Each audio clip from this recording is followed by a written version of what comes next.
Ngicela siye kwamamncane wakhe, athi yabona kamamncane wakho le kaHlabisa. Yebo.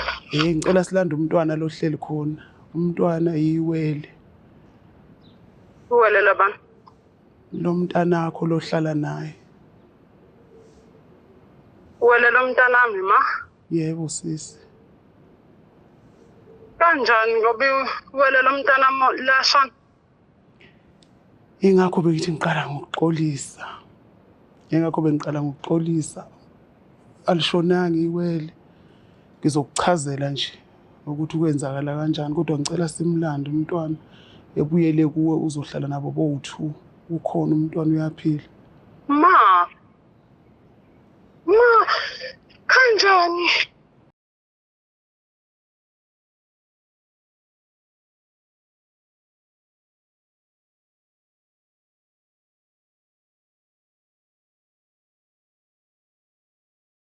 Sanibingelela nonke ababukeli be-Black Life TV. Kwesinye isiqephu sesikhipha izimfihlo. Namhlanje uvashele umama uthi-ke na unemfihlo afisa ukuyidalula kundodakazi wakhe. Sawubona njani? Ngiyaphila njani? Ngiyaphila. Sanibingelela ababukeli emakhaya, usho ukuthi uqhamuka kunendawo. Sanibona ababukeli emakhaya. Uqhamuka kunendawo. Ngiqhamuka kwaHlabisa. Uqhamuka kwaHlabisa. Okay. So awungixoxeleke ubekwe yini lesi sihlalo sokukhipha imfihlo? Qala phinda. Indaba ithanda ukuba yinde. Imfihlo nje ithanda ukuba yinde. Manje sekukhona la engiphatha kabi khona sengiyabona ukuthi angiyikhulume sekuyisikhathi sokuthi ngikhulume. Kusho ukuthi undodakazi, nginondodakazi washada nje usekhulile washada wathola amawele. Kusho ukuthi wathi mayithola amawele udadewethu omncane ubengabathola abantwana. Wathi mayithola amawele ngantshontshe elilodwa. Ngalisa kudadewethu ngoba ngiphatheka ukuthi akanangane. Ima-ke awusho-ke uthi indodakazi yakhe yokuqala noma yesibili? Eyokuqala. Indodakazi yakhe yokuqala? Yebo. Ishadile yathola amawele? Ishadile yathola amawele. Wayintshontsha iwele wawuneza udadewethu? Yebo. Awusho-ke undodakazi wakho wayengazi ukuthi ukhulela amawele, wayenza kanjani yonke le nto le? Wayazi. So wena wayenza kanjani le nto? Ngayenza nje ngazama ukuthi ngiqamba amanga ukuthi akafocus kuleli likhona iwele leli ngoba alikho lishonile. So uma ufocus ngiyakuzwa ukuthi-ke na uthi wathi akafocus kuleli iwele elinye lishonile, but-ke na ngingacabanga ukuthi nodokotela babesuke bekhona kwenzakalani ukuthi azasikhole leso story angafuni nokubona isidumbu sengane. wasikholwa ngoba beqala ukuthola iy'ngane futhi ubengithemba njengoma wakho lokho engikukhulumayo kuyikona ngeke vele ngimxhaphaze. So wathini kuyena-ke? Ngifuna ukuzwa ekuqaleni isitori sakho isuka kudadewenu niyiplana le nto ifikelele ndodakazini kusukela nangosuku ithatha ingane. Udadewethu usayiplana ngoba ngamthembisa sengazi ukuthi indodakazi wami uzothola amawele. Ubephatheka kabi vele ukuthi akayitholi iy'ngane. Ngithe uma ngizwa ukuthi indodakazi uzothola amawele ngakwazi ukuthi sihlangane ngimxoxele ukuthi indodakazi uzothola amawele. So ngineplani engizoyenza. Hayi nangempela ngayenza-ke futhi yabalula ngoba ubeqala ukuthola iy'ngane.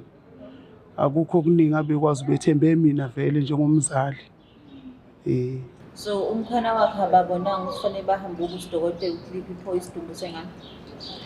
Hayi noma babezama khona ukukhuluma lokho nalokho nganginendlela ukubavimba ngoba ngimdala futhi bayihlonile. Ukuthi yini leyo ndlela uyisebenzisa ubavimba?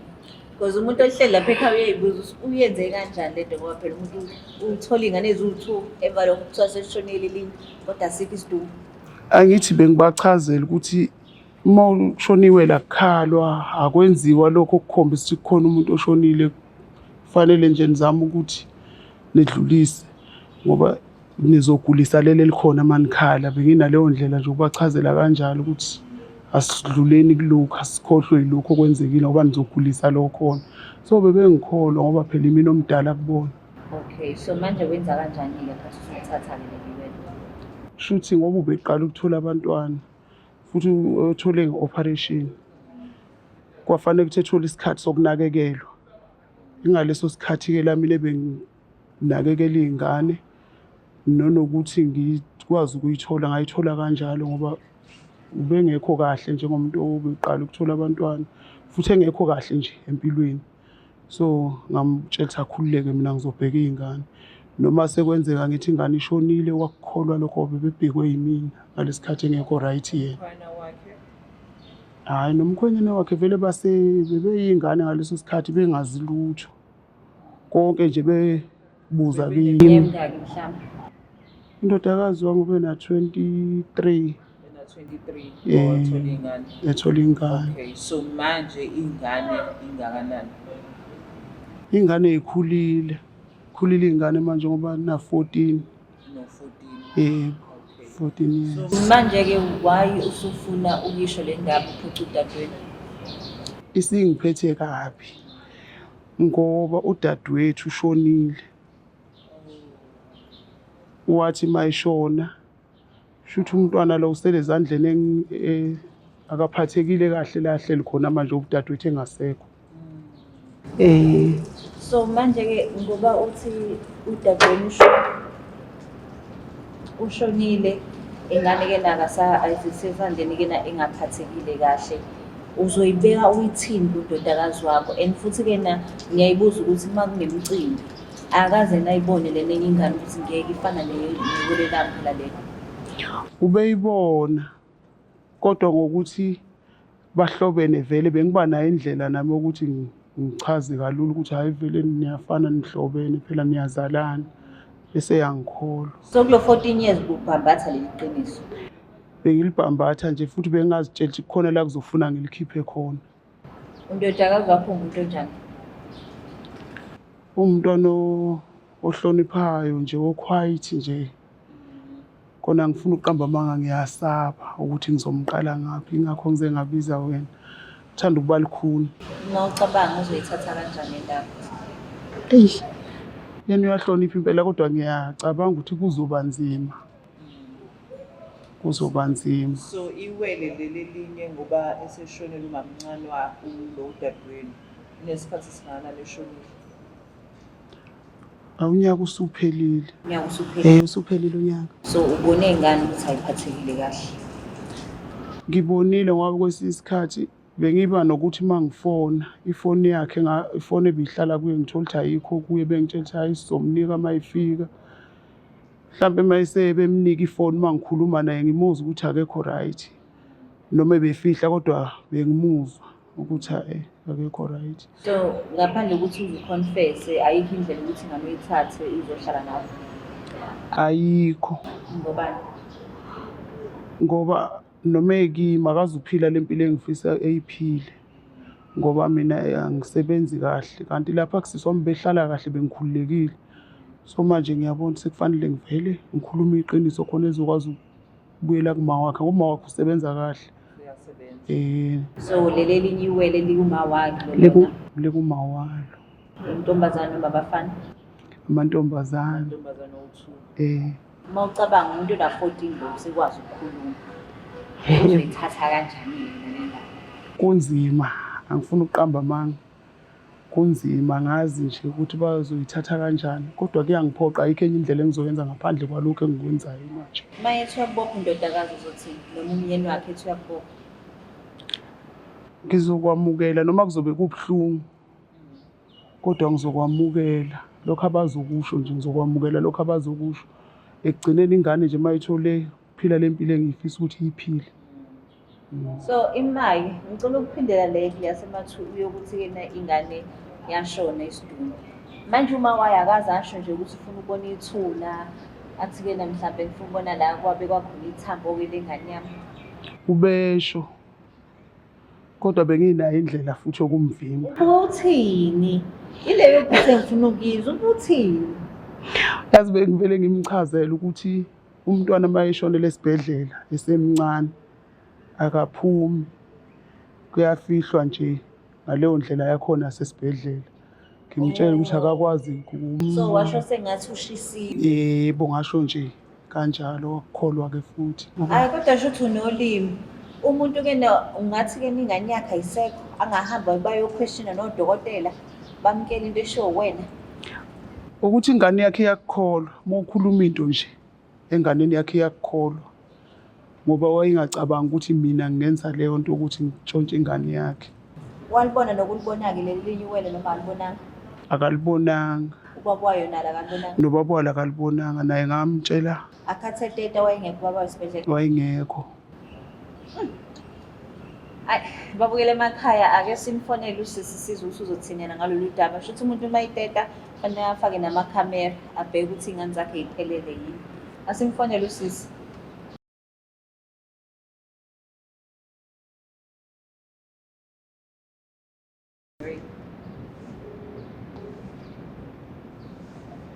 Hello. Sawubona sisi, unjani? Ngiyaphila njani? Ngiyaphila. Ukhuluma noLungster la ka-Black Life TV. Singakwazi ukukhuluma? Yebo. Okay, la e-studio ngihleli nomama wakho. Uhlelo lithi sikhipha izimfihlo. Uthi kunemfihlo afisa ukutshela yona. Ngisacela umlaleli. Okay. Ngiyabonga sisi. Hello Nono, unjani? Ngiyaphila manjani? Ngiyaphila sisi. Yebo. Ngicela ukuxolisa. Kunemfihlo nje okufanele uyazi namhlanje. Ngiyazi ukuthi uzophatheka kahle futhi sizoxabana kodwa ngiyakucela nje uhlise umoya ungilalele. Ngicela siye kwamamncane wakhe. Ngithi yabona kamamncane wakho le kaHlabisa. Yebo. Ngicela silande umntwana lo hleli khona. Umntwana yiwele. Uwele labani? Lo mntana wakho lo hlala naye. Uwele lo mntanami ma? Yebo sisi. Kanjani ngoba uwele lo mntanami lashana? Ingakho bengithi ngiqala ngokuxolisa. Alishonanga iwele. Ngizokuchazela nje ukuthi kwenzakala kanjani kodwa ngicela simlande umntwana ebuyele kuwe uzohlala nabo bo2. Ukhona umntwana uyaphila. Ma. Kanjani? Ingane yami iyaphila? Sisi uyaphila. Kanjani mana? Ma wangenza ngakholwa ukuthi ingane yami ayisekho emhlabeni, ngicela ukuyibona. Ngicela umoya sisi. Ngicela uhlise umoya, ngiyaxolisa ngoba bengiqala ngokuxolisa nje. Ngiyezwa ma ukuthi uthi uyaxolisa kodwa ngacela ukubona ukuthi umntwana wamfihla kuphi. Wathi washiswa, ngakubuza ukuthi uphi umlotha womntwana ngoba moshisile umntwana uthola umlotha. Ushona ngapha nangapha ma ungenza kanjani into ekuhlungu kanje? Yayona ibhlungu ngiyaxolisa impela. Kodwa umntwana ngamthatha. Ngoba usisi wami ngathi uyazi ukuthi bengabathola abantwana. Ma uthanda usisi wakho ngengane yami. Phela ngamthatha ngazama ukuthi ngithi umthola umntwana sekulate senze wangaka kwayilethe Ma umntwana. ungiphenduli wena wafuna uthando kusisi wakho ngengane yami. Ngiyaxolisa sisi. Ngiyaxolisa kakhulu. Ngiyazi ukuthi into engayenza ibhlungu, ngiyaxolisa. Sekuphela unyaka usisi wakhe eshonile ingane yami iyasafarisha mama ungitsheni. Phela ingakho ngithi manje ngicela simlande ngoba ngiyabona ukuthi akasahlalanga kahle ngoba usisi engasekho. Ma wayenza kanjani into ekuhlungu kanje kumina? Ngizokuchazela mase sixoxa kahle nje, ngiyaxolisa kakhulu. Ngicela unginike isithuba lokuthi ngikwazi ukuthi ngichazele kahle. Ngicela ukukulalela ma ungichazela. Ngizokuchazela mase sibonana phela ngichaze nje kahle ukuthi kwenzakalani kodwa khona umntwana nje lokho engikusho ukuthi ukhona uye nje lo maziyo uyena umntwana wakho loyo. Ngabe ngimbona lo mntwana ukuthi ufana nomntanami. Namagazi bengibona indlela ade siswana ngayo ukuthi aya-connect. Kodwa ubungihlala ungiphikisa ngaso sonke isikhathi. Ungenze ngikholwe. Mama uyenza kanjani into ebuhlungu kangaka ngikuthanda? Ibhlungu kodwa nami ayikho into ebengizoyenza nono ngoba phela nami bekubuhlungu usisi wami engenabantwana. Bekubuhlungu. Yaze yabuhlungu mama into ongenza yona. Ngiyaxolisa. Yaze wabuhlungu 14 years wonke ngazi ukuthi umntana makasekho kanti ukhona ngiphila naye ungitshela iqiniso. Ngiyaxolisa sisi ungakhali. Ngiyaxolisa. Masiwadlala ngami ma isikhathi eside kangaka. Nxese, ngiyaxolisa nje kakhulu. Ngasasinawo ivile emngcwabeni kasisi wakho awuzange uzongitshela iqiniso. Waye ukhetha ukungitshela manje? Bengisaba ukutshela iqiniso ngaleso sikhathi, bekungekho lula ukuthi ngikhulume iqiniso nje semngcwabeni ngala sengikhipha indaba nje enkulu kangaka. Kodwa ma wangihlukumeza. Nxese, ngiyaxolisa. Wangishukumeza mama. Ngiyaxolisa, soxoxa nje. Uzonginika ithuba ngiyixolisele Uhleli nobani ngakumkhwenyana. nomntwana manje? Uhleli nobaba omncane wakhe lo ubaba wakhe. Uhleli naye.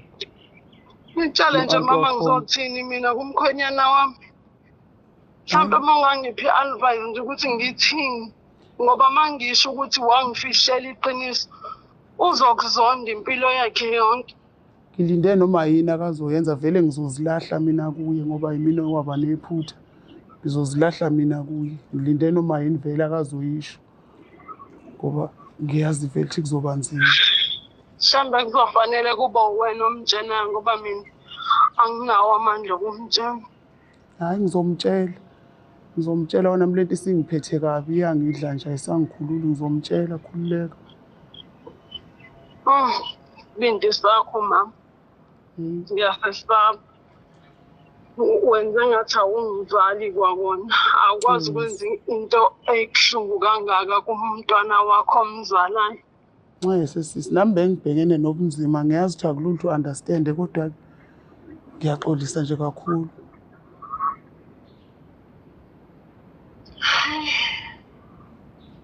Oh, Unjani sisi? Hayi sisi. yebo. Ngiyakuzwa lana uthi uyakhala umbami ukuthi uhlezi umbuza ingane ukuthi-ke na yafana kangaka nengane yakho. Yebo bengihlala ngimbuza kodwa behlale nginikeza iy'mpendulo. Umama uma ukhuluma naye hleze ney'mpendulo ngaso sonke isikhathi. Akukho ukusola nje ade unakho. Benginakho ukusola kodwa uma ngimbuza umama obehlale nginikeza iy'mpendulo ukuthi ngeke size singafani ngoba sabantu ndawonye. Kodwa indlela esikhonektha ngayo nale ngane even sindawonye emndenini kuba khona leya nto and iyafana nalenye ingane yami. Kodwa kuba ukuthi phela ngoba uthi siyashona ngizothini. No, ngiyakuzwa. Ukuthi khona iphuzu eshow yena uma wakho la e-studio ukuthi ingane ayisaphathekile kahle ngoba akasekho phela udadewabo. So bengicela abantu ukuthi nenze sure ukuthi niyashesha niyoyilanda ingane. Sizozama ukuthi sikwenze lokho ngoba naye umama ngiyicelile ukuthi ngicela kuba yena ozokhuluma nomyeni wami ngoba mina ngiyasaba ukukhuluma nendaba komyeni wami. Siyabonga kakhulu sisi ukuthi uthathe i-call yethu. Uzizwa unjani-ke indodakazi yakho ikhala kangaka? Angifuni nje ukuqamba manga ngiphatheke kabi. Ngiphatheke kabi. Ngoba ethi-ke na uzokhuluma nomyeni wakhe ithini iplani yakho-ke uma usuka la? Iplani yami vele ukuthi ngiye kumkhwenyana. Ngiyazi khona ukuthi kuzoba nzima kodwa kuyangiphoqa nje ukuthi ngiye. Umkhwenyana uma ethi boshwa, ubaphuce u-14 years wonke wengane yabo. So umkhwenyana uma ethi-ke na boshwa. Ayi ngizokwamukela noma yini noma ethi angiboshwe kulungile. Kulungile. Okay, but-ke kubalulekile right now ingane. Okunye nokunye akusasho lutho vele. So kubalulekile ukuthi uma usuka la uhambe ulungisa le ndaba ulanda ingane ihambe ekhaya la. Hayi ngizozama ngoba nami ngizokhululeka mase ilandiwe ingane sengazi la ikhona isihlele kahle. Udaka awungitsheleke uyicabanga kanjani yona vele lento ukuthi uthathe iwedwa? Ngayicabanga ngengcindezi uyabona nje ukuthi ucabanga into uyibona ukuthi izoba lula ngoba wenza ukuthanda udadewenu. Kenza ukuthanda udadewethu nami. Udadewenu wayesezochithekela umuzini uma ukuthi ayithole ingane. Akujwayelekile ukuthi uma ushadile ungabi nayo ingane ngangibona lo. Wathini-ke kumyeni wakhe-ke yena esefika nengane yentombazane? Umyeni wakhe vele ubesebenza eGoli. Ube umuntu ohamba nje isikhathi eside. So waqala isikhathi wenza sengathi ukhulelwe. Yebo. Hayi yazi ukuthi nodadewenu esaphile bekufanele umoshwe noba u-2. Yo, ngiyayizwela-ke babukele emakhaya ukuthi le ndaba lena esiyinkinga abantu ngoba phela asekho lo muntu waphiwa ingane nengane sithola ukuhlukumezeka. Kodwa sijabulela ukuthi yena sizokwazi ukuthola isizo iphindele ekhaya lalo. Siyabonga kakhulu-ke kuseBlack Life TV. Please don't forget to share, like and subscribe. Ngulungistan, ngithanda kakhulu. Is there blood?